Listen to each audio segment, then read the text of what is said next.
Hey everyone, welcome back to the Mark Loeffler Experience. We have a great show for you today. We got my good friend Quentin D'Souza.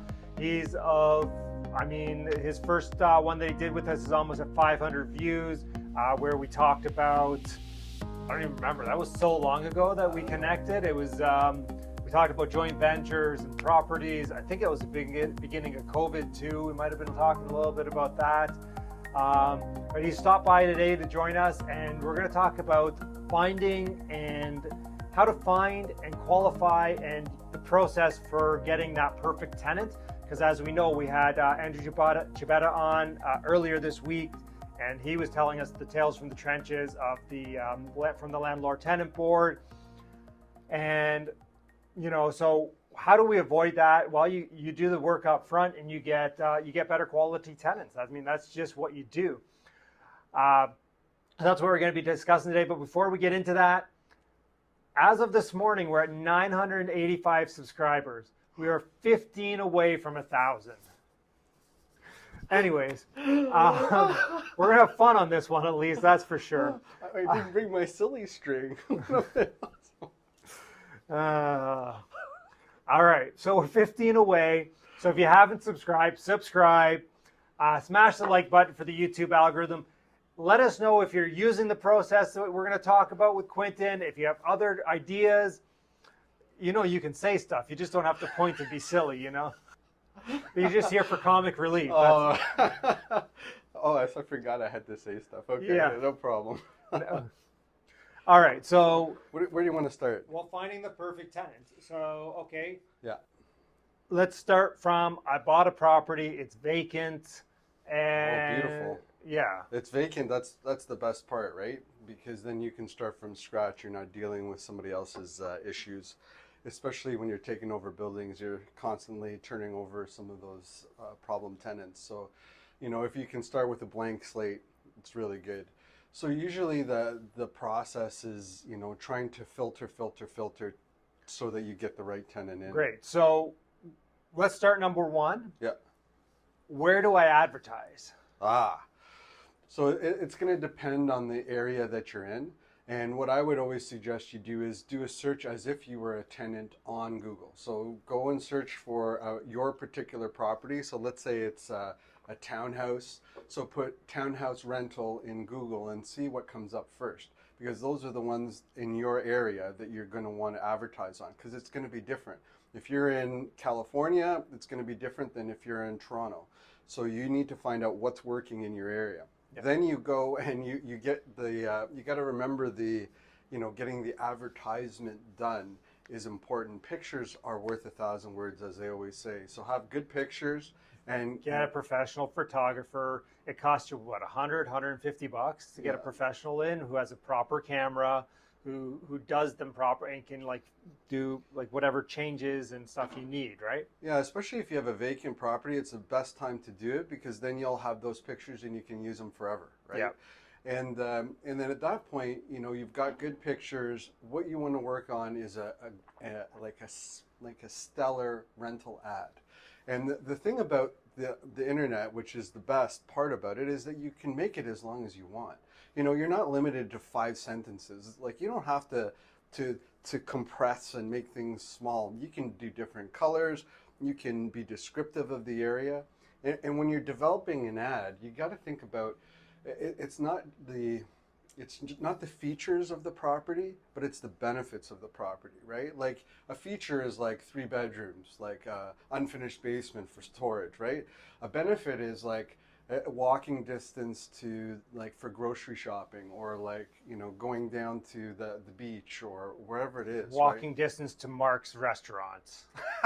Sure, yeah. You walk downstairs and go. Yeah, whatever it is, right? Yeah. You definitely want to focus on the benefits of the area, because those are not the same as everybody else, right?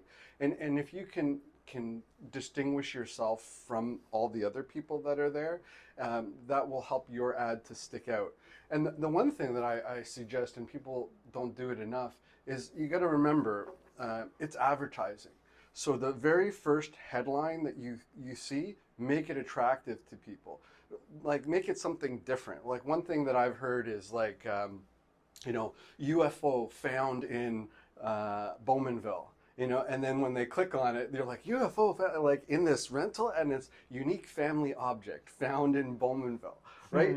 And like do something that's different. Don't be the same as everybody else. Don't be a sheep, man. Like do something different, and that will allow your ad to stick out. And also, like the description, that those benefits will help people to be, oh, this is somebody who knows the area.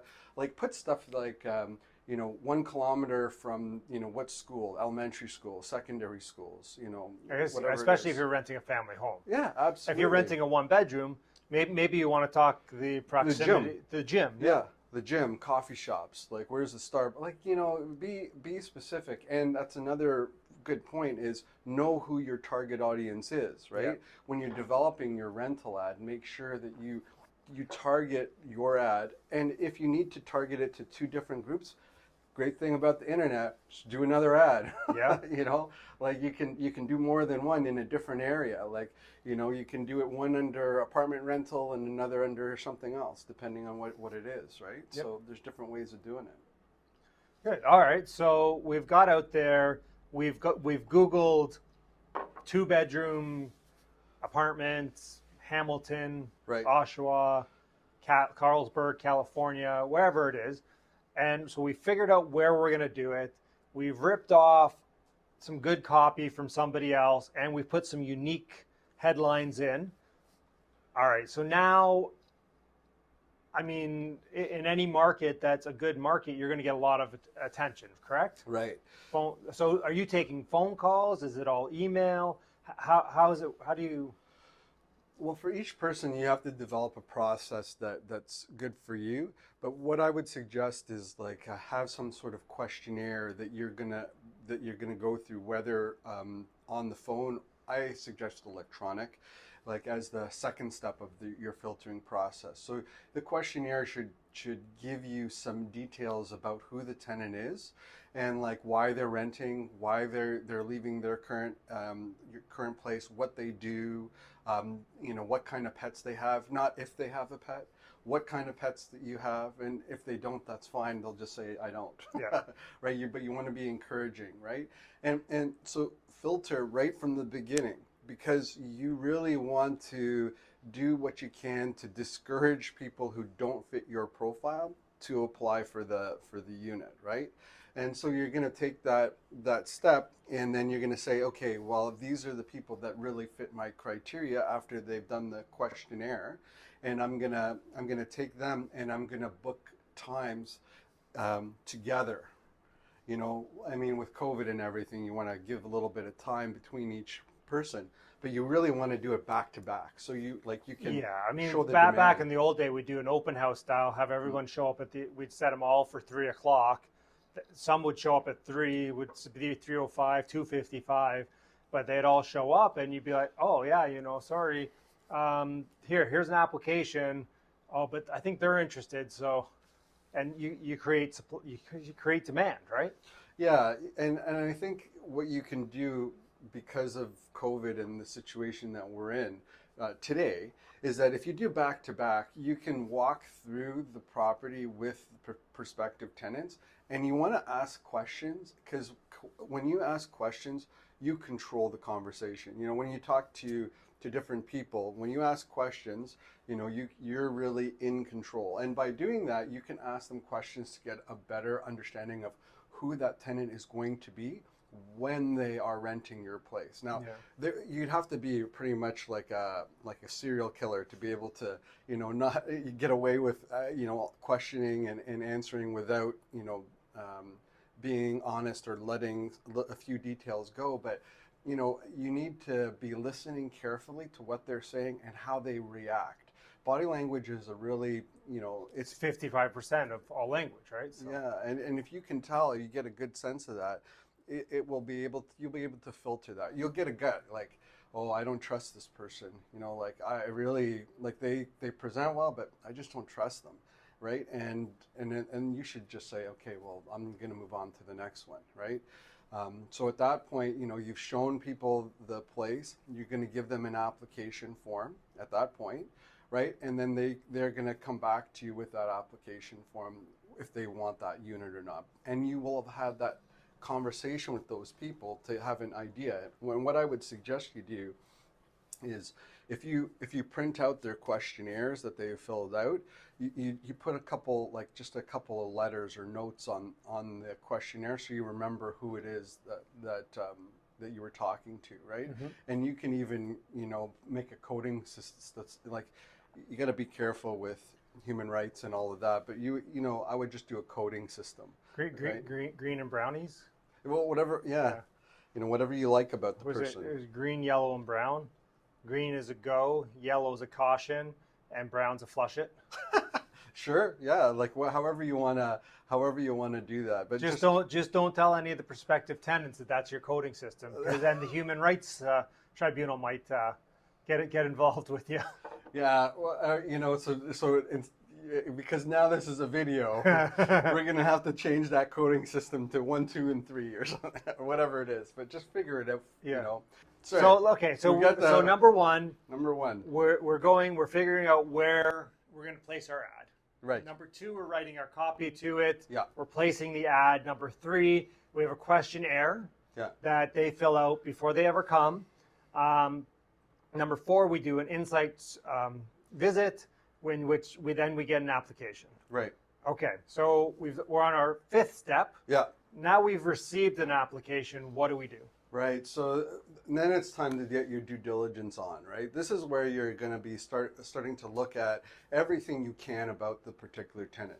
So when you're doing due diligence, it's more than just a credit check. Like a credit check should be a given, okay? And regardless if they give you a credit check, they may supply something from one of the free sites that are out there, right? Instead of just taking that free site, use a credit check service. There's lots of them out there, right?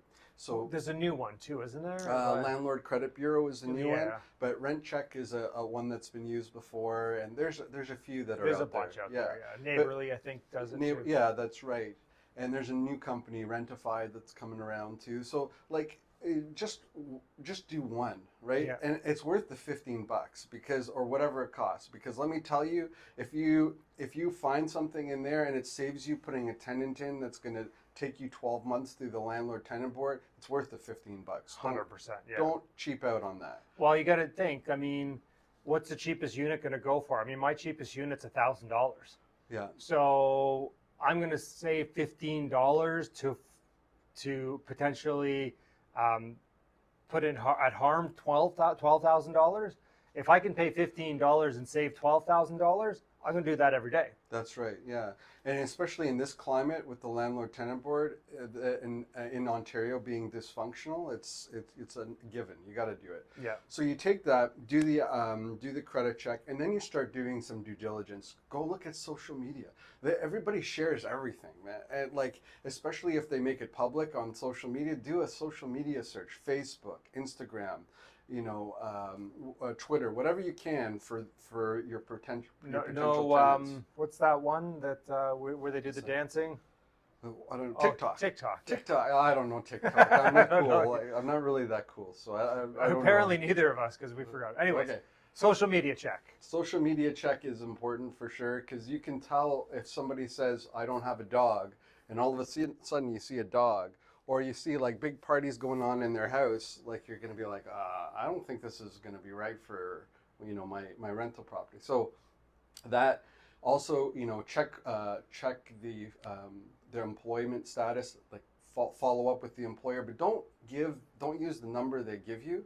Go look it up yourself on Google, and then follow up with HR, whoever it is, because that's the right way of doing it. Looking back at previous landlords, not the first landlord, but the second landlord. Because let me tell you, if there's a pain in the butt tenant, that first landlord's gonna say, "Oh, they're great. Yeah, just get them out of my property." Yeah, I want them out. Yeah. Right. So do the two-back landlord check. And also make sure it's actually their landlord. Like go and have somebody look at who owns the house that they say they lived in, and that's sometimes people lie and maybe put their friends, right? So. Oh, absolutely, yeah. And It's funny that's happened on the employment side, and it's happened on the landlord side before. So Yep. it's well worth the time. This, you got to remember, like, the tenant is going to be the person who's going to, pay rent every month, and they could be there for years, like Wow. 30,000 Well, on the lowest end. I mean, yeah. I mean, let's be honest. I mean, if you're renting a 3-bedroom townhouse, like the average tenant's probably going to stay 5 to 7 years in one of those, and you're renting that for $2,000 a month, and it would say over 5 years. That's $120,000. That's $120,000.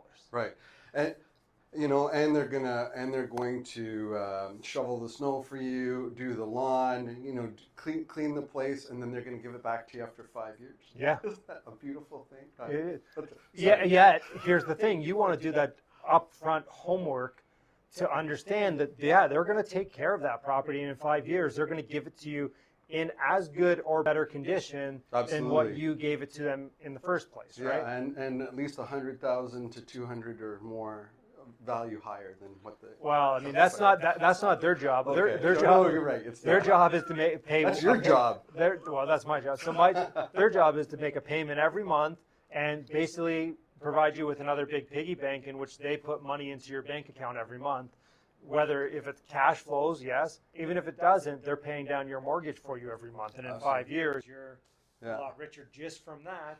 Yeah, and that goes for like how you should treat your tenants, but that's another story. Like right now, I think we got to the point where we've done that due diligence, and let's say we've done all that, and we're really we're happy with that particular tenant. Now, before we offer them the property, what we want to do is we want to just make sure to go over everything just one more time, just to make sure that we didn't miss anything.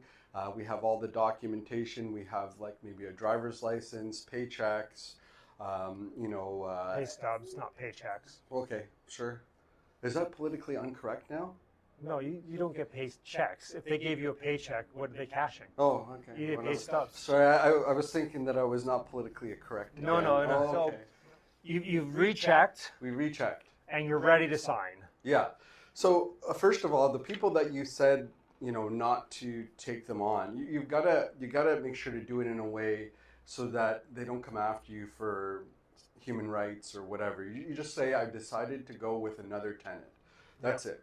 No reasons. Even if they yell at you, no reasons. I've decided to go with another tenant. It's your prerogative. Yeah. You whether can choose do or less not. money. You can. And by the way, that's never going to come out anyway. So Yeah, but just be careful because you don't want to give reasons because that's what they will take to the Human Rights Tribunal on. So if they, you just say, I've decided to go with another tenant. Now, you've got the tenant that you've decided. You want to get a deposit from them right away for last month's rent. So you're not going to stop showing the property until you get that deposit of last month's rent and you've signed the lease. Okay, so you want to take that last month's rent, make sure that you have that, and then get your first month's rent as well, sign the lease, and then make sure that you're ready for the tenant turnover process. Hopefully this is happening. Well, this is a vacant unit we're well, it's talking about. So either it's vacant easy. or you've got notice from your tenant and they're really good and they let you do all the showings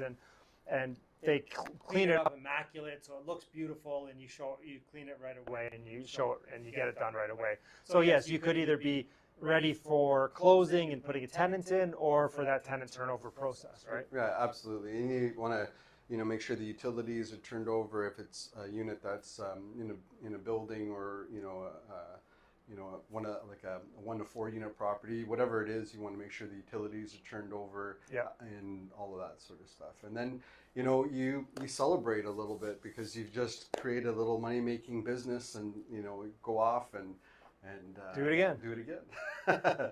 Do it as many times as you can. Yeah, I mean I got lots of rent right now, so. Oh, there you go. Yeah. All right.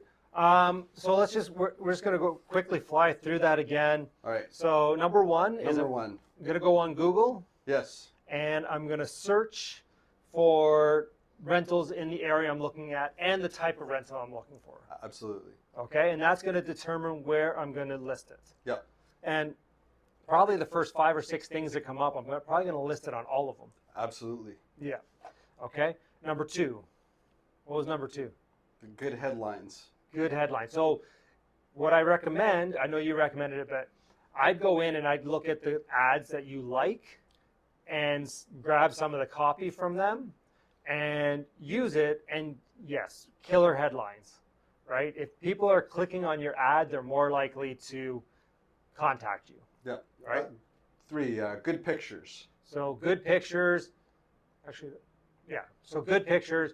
Don't take them on your iPhone. I know the iPhone has a great camera. Man, I used to do YouTube videos with it, yet it's not the iPhone, it's the user that's not going to create great photos unless you're professional. Spend the $150 and get professional photos. Good. And then we're looking at benefits, not features. Benefits, not features. We want to really accent the benefits of the property. You can talk a little bit about the features because they're going to want to know that, but really talk about the benefits of the property. Yeah.